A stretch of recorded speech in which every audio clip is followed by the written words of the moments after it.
कैसे हैं विद्यार्थियों। आशा करते आप सब बहुत अच्छे होंगे और आपकी पढ़ाई भी बहुत अच्छी चल रही होगी। आप देख रहे हैं एग्ज़ाम बूस्टर स्टडी चैनल। मैं अनूप कुमार। जैसा कि आप जानते हैं हम आपके लिए लेकर आते हैं सामाजिक विज्ञान से संबंधित महत्वपूर्ण प्रश्नोत्तरी। आज हम लेकर आए हैं आपके लिए यूपी बोर्ड प्रयागराज द्वारा जारी नवीनतम पाठ्यक्रम एनसीईआरटी पैटर्न पर आधारित प्रश्नोत्तरी, जो आधारित होगी सामाजिक विज्ञान कक्षा 10 के इतिहास विषय से के अध्याय 4 मुद्रण संस्कृति और आधुनिक दुनिया से। Print curriculum and the modern world. चलिए देरी न करते हुए हम प्रश्नों को शुरू करते हैं और पहला प्रश्न ये रहा आपके लिए। मुद्रण की सबसे पहले तकनीकी कहाँ विकसित हुई? प्रश्न पूछना चाह रहा है कि जो रुपया बनाने की कला है वो सबसे पहले कहाँ से यानी किस देश से प्रारंभ की गई थी। आपके विकल्प होंगे ए भारत, बी नेपाल, सी श्रीलंका और डी चीन। तो सही विकल्प का चयन करके आप बताएंगे कि सबसे पहले मुद्रा का चलन या छपाई कहाँ से शुरू होती है। तो आपका डी विकल्प सही हो जाएगा, चीन। चीन में सबसे पहले कागज़ बनाया गया और उसी से आपका रुपया कागजी मुद्रा का चलन सबसे पहले चीन से शुरू होता है। चलिए आगे अगले प्रश्न की तरफ बढ़ेंगे। प्रश्न नंबर 2 देखेंगे। कौन पश्चिम शैली के स्कूलों की आवश्यकता को पूरा करने के लिए चीन में प्रिंट संस्कृति का केंद्र बनाया गया? तो आपसे पूछ रहा है प्रिंट संस्कृति का केंद्र चीन का कौन सा शहर बना है। उसके विकल्प आपके सामने हैं। ए विकल्प बीजिंग, बी विकल्प हांगझो, सी विकल्प संघाई और डी विकल्प है क्यूंझू। ठीक है, तो आपको बताना है प्रिंट संस्कृति का कौन सा केंद्र रहा है। ठीक है, तो केंद्र बनाया गया था, तो विकल्प आपके सामने है। तो आप सही विकल्प का चयन कर लेंगे और आपके लिए ये सी विकल्प सही हो जाएगा, संघाई। ठीक है, अगले प्रश्न की तरफ बढ़ेंगे। प्रश्न नंबर 3 है। डायमंड सूत्र किस देश की सबसे प्राचीन पुस्तक है? डायमंड सूत्र किस देश की सबसे प्राचीन पुस्तक है? आपके लिए विकल्प रहेंगे ए चीन, बी जापान, सी कोरिया और डी भारत। तो आपको बताना है कि डायमंड सूत्र जो सबसे प्राचीन पुस्तक है वो किस देश की है। जैसे आप जानते होंगे भारत के संबंध में अगर हम बात करें तो गीता धार्मिक हिंदू धर्म की सबसे पुरानी ग्रंथ है।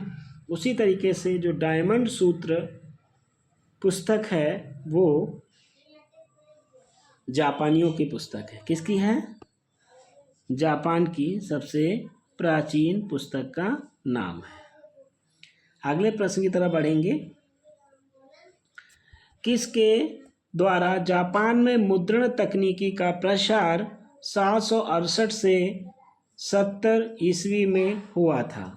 आपके विकल्प रहेंगे इस प्रकार। ए कोरियाई यात्री द्वारा, बी चीनी बौद्ध प्रचारक द्वारा, सी भारतीय यात्री द्वारा या डी श्रीलंकाई बौद्ध यात्रियों द्वारा। ठीक है, तो जापान में मुद्रण की जो तकनीकी का प्रसार हुआ है वो किसके द्वारा हुआ है, ये प्रश्न आपसे पूछ रहा है। प्रश्न नंबर 4 हो जाएगा। आप जान पाएंगे अगर हम पीछे थोड़ा सा जाएंगे। अभी हमने आपसे बात की थी कि सबसे पहले मुद्रा का प्रसार किस देश में हुआ है, तो आप इसका सही उत्तर लगा पाएंगे कि मुद्रण की तकनीकी सबसे पहले चीन में आई थी और वहीं से मुद्रण का प्रसार अन्य देशों में बौद्ध भिक्षुओं के द्वारा किया गया था। तो विकल्प आपका बी सही हो जाएगा। ओके, आगे बढ़ेंगे। प्रश्न नंबर 5 पढ़ेंगे। कितागावा उतामारो कौन था? यानी ये एक जापानी गायक था। बी विकल्प जापानी चित्रकार था, सी कोरियाई चित्रकार था, या डी कोरियाई गायक था। है ना, ये किसी एक व्यक्ति का नाम बताया जा रहा है, कितागावा उतामारो, है ना। ये व्यक्ति कौन था? सबसे चर्चित व्यक्ति है, तो इसका नाम आपको बताना है। प्रश्न नंबर 5 पढ़ रहे हैं हम लोग, तो आपका सही विकल्प हो जाएगा बी विकल्प सही हो जाएगा, जापानी चित्रकार था। कौन था? जापानी चित्रकार। आप इस पाठ में, जो कि हम पाठवार रिवीजन कर रहे हैं, टॉपिक वाइज रिवीजन कर रहे हैं, और ये सारे बोर्ड पर आधारित बहुत ही महत्वपूर्ण क्वेश्चन हैं जो हम ये सीरीज चला रहे हैं। ये इतिहास का अंतिम लेसन होगा, और ये हमारा जो हमारे पास जिस बुक से हम लोग पढ़ रहे हैं वो अरिहंत प्रकाशन की है, उससे हम रिवीजन कर रहे हैं। ठीक है, उसके बाद अगर ये क्वेश्चन समाप्त हो जाएंगे, अन्य कोई प्रकाशन अगर अच्छा होगा आपके लिए, हम उन प्रकाशन के लिए आपके लिए लेकर आएंगे। चलिए उत्तर लगा लीजिएगा। सही उत्तर हो जाएगा जापानी चित्रकार हो जाएगा। क्या हो जाएगा? जापानी चित्रकार हो जाएगा। अगले प्रश्न की तरफ बढ़ेंगे। क्वेश्चन नंबर 6 पढ़ेंगे। वुड ब्लॉक प्रिंटिंग किस देश से यूरोप में प्रसारित हुई? ए चीन, B Japan, C Bharat, D France. Question number 6 का जवाब दीजिएगा। जो वुड ब्लॉक प्रिंटिंग है, इसकी यूरोप में जो प्रसारित हुआ है, यानी किस देश से ये प्रिंटिंग की शुरुआत हुई थी और वहाँ से अन्य देशों की तरफ बढ़ी है, यानी अन्य महाद्वीपों की तरफ गई है। तो आप इसका सही विकल्प बिना कहे ही आप समझ गए होंगे, लगा पाए होंगे। ए विकल्प चीन हो जाएगा आपके लिए। आपको ये प्रश्नोत्तरी अगर अच्छी लग रही हो तो एग्जाम बूस्टर को लाइक करें, शेयर करें और सब्सक्राइब करें। चलिए आगे बढ़ेंगे। प्रश्न नंबर 7 पढ़ेंगे।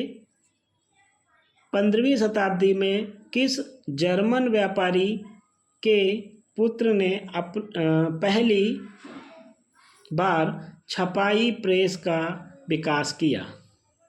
ए विकल्प Johann Gutenberg, B Bismarck, C Jonathan Duncan, D मिजेनिक। क्वेश्चन नंबर 7 हम लोग पढ़ रहे हैं। तो अभी आप लोग वहाँ तक नहीं पहुँचे होंगे, क्योंकि हम इतिहास का 5वां लेसन यानी अंतिम लेसन कर रहे हैं, तो इसको आप लगा लेंगे। जोहान गुटेनबर्ग, जो कि ए विकल्प सही हो जाएगा, ये जो है जर्मनी व्यापारी के पुत्र थे। उन्होंने प्रेस की शुरुआत की थी। आगे बढ़ेंगे। किस प्रेस को प्रिंटिंग प्रेस का आदर्श माना गया है? यानी कौन सा जो प्रेस था उसको प्रिंटिंग प्रेस का आदर्श माना गया, बहुत अच्छा प्रिंटिंग प्रेस माना गया है। तो ए जैतून प्रेस, बी आलमंड प्रेस, सी ऑलिव प्रेस और डी कैसियो प्रेस। ठीक है, क्वेश्चन नंबर 8 पढ़ रहे हैं हम लोग। तो आपका विकल्प सही हो जाएगा जैतून प्रेस। ठीक है, ए विकल्प आपका सही हो जाएगा। अगले प्रश्न की तरफ बढ़िएगा। क्वेश्चन नंबर 9 है। मार्टिन लूथर की वह रचना जिसने ईसाई धार्मिक आंदोलन की नींव डाली का नाम आपको बताना है। कौन सी रचना है? इसमें 4 नाम दिए गए हैं। आपको सही विकल्प का चयन करके अपने उत्तर को देना है। ए विकल्प 85 स्थापनाएं, दूसरा है 95 संस्थाएं स्थापनाएं, सी 44 कविताएं और डी है धार्मिक व्याख्यान। तो आशा करते हैं कि आप सही विकल्प का चयन कर लिए होंगे। आपका बी विकल्प सही हो जाएगा। अगले प्रश्न की तरफ बढ़ेंगे। प्रश्न नंबर 10 हो जाएगा आपके लिए। ईसाई धर्म सुधार को किस रूप में जानते हैं? कैथोलिक धर्म सुधार, प्रोटेस्ट धर्म सुधार, ए और बी दोनों, या डी क्रिश्चियन रिफॉर्म। तो ईसाइयों के द्वारा धर्म सुधार किया गया उसको किस नाम से जानते हैं? तो आपका सी विकल्प सही हो जाएगा। ए और बी दोनों धार्मिक जो धर्म थे, इन धार्मिक लोगों के द्वारा धर्म में बहुत सारे सुधार करने का प्रयास किया गया है। प्रश्न नंबर 11 हो जाएगा। गरीबों की सुविधा के लिए किस देश द्वारा पेनी चैप बुक्स का मुद्रण किया गया? A England, B France, C Germany, D Japan. तो क्वेश्चन नंबर 11 को हम लोग पढ़ेंगे और 11 का सही विकल्प हो जाएगा ए इंग्लैंड। ये इंग्लैंड आपका सही विकल्प हो जाएगा। अगले प्रश्न की तरफ बढ़ेंगे। प्रश्न नंबर 12। फ्रांस में नीली जिल्द में बंधी एक सस्ते कागज पर छपी मोटी पुस्तक का नाम था। क्या नाम था पुस्तक का? आपको बताना है। ए विकल्प पेनी चैप बुक, बी विकल्प बिब्लियोथिक ब्लू, सी विकल्प है फ्रेंको बुक और डी विकल्प ये सभी। क्वेश्चन नंबर 12 पढ़ रहे हैं और इसका सही विकल्प आपका हो जाएगा बी विकल्प। ठीक है, अगले प्रश्न की तरफ बढ़ेंगे। अगला प्रश्न है 13। 19वीं सदी में महिला पाठकों और लेखिकाओं में किसका नाम प्रमुख है? यानी 19वीं सदी में जो पाठक और महिलाएं थी वो प्रमुख नाम आपको बताना है। ए विकल्प जेन ऑस्टिन, बी विकल्प ब्रांट बहने, सी विकल्प जॉर्ज इलियट, डी विकल्प ये सभी।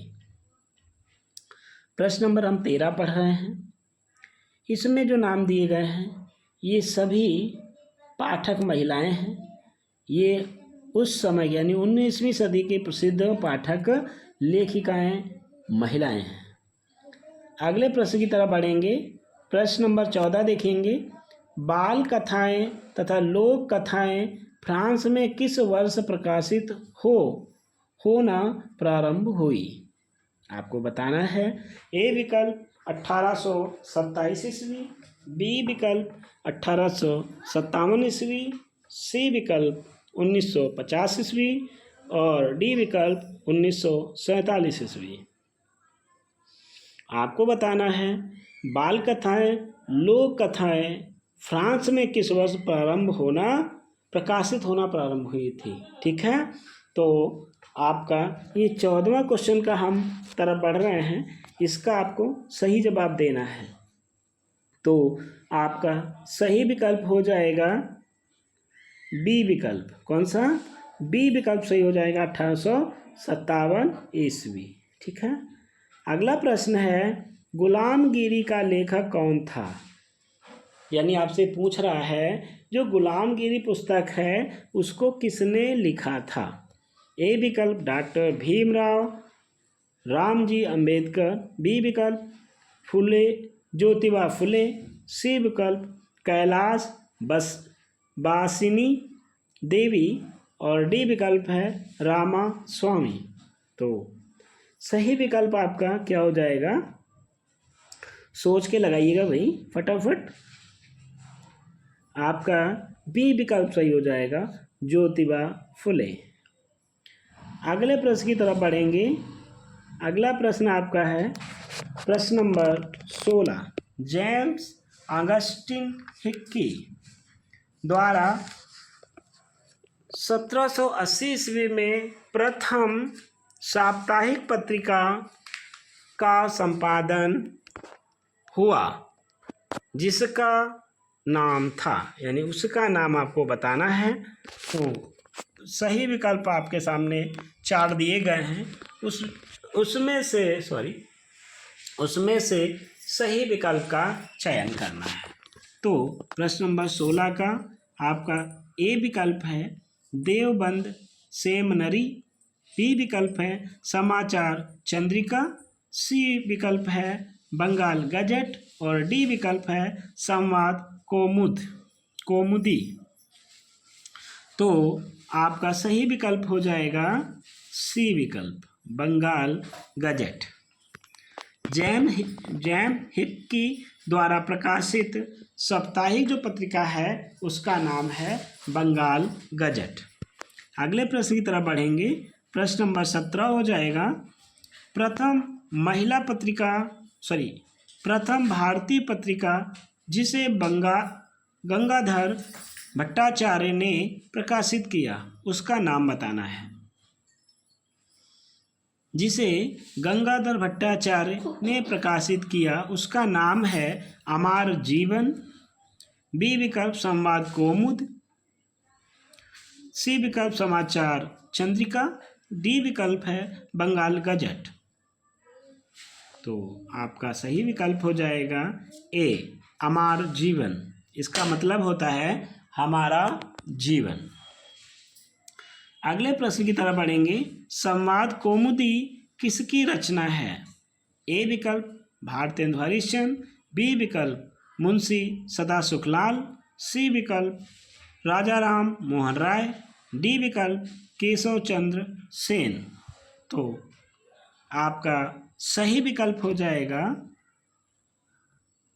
लगाएं विकल्प सही लगाएं, सी विकल्प सही हो जाएगा, राजा राम मोहन राय। अगले प्रश्न तरफ बढ़ेंगे। रस सुंदरी देवी द्वारा लिखित पहली आत्मकथा थी, कौन सा था? इसके लिए आपको बताना है। रस सुंदरी देवी द्वारा लिखी गई पहली आत्मकथा थी अमर जीवन, बी विकल्प अमर सोनार, सी विकल्प पंछी बेसुरे और डी विकल्प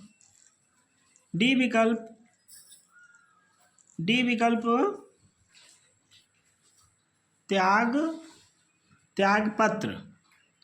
तो आपका सही विकल्प हो जाएगा 4 नंबर पे 19 नंबर क्वेश्चन 19 नंबर क्वेश्चन को पढ़ेंगे हम लोग, और इसका सही विकल्प हो जाएगा ए विकल्प अमर जीवन।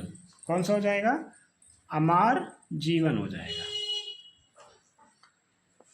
अगले प्रश्न की तरफ बढ़ेंगे। भारत में खालसा पुस्तिका सभा ने किस प्रकार की पुस्तिकाएं प्रकाशित की? सस्ती पुस्तिकाएं, बी विकल्प महंगी पुस्तिकाएं, सी विकल्प धार्मिक पुस्तिकाएं और डी विकल्प सामाजिक विषय केंद्रित पुस्तिकाएं। तो आपका सही विकल्प हो जाएगा धार्मिक पुस्तिकाएं। क्या हो जाएंगी? धार्मिक पुस्तिकाओं का प्रचार प्रसार भारत के खालसा पुस्तिका सभा के द्वारा किया गया है। और ये आपके लिए इस वीडियो का अंतिम प्रश्न था।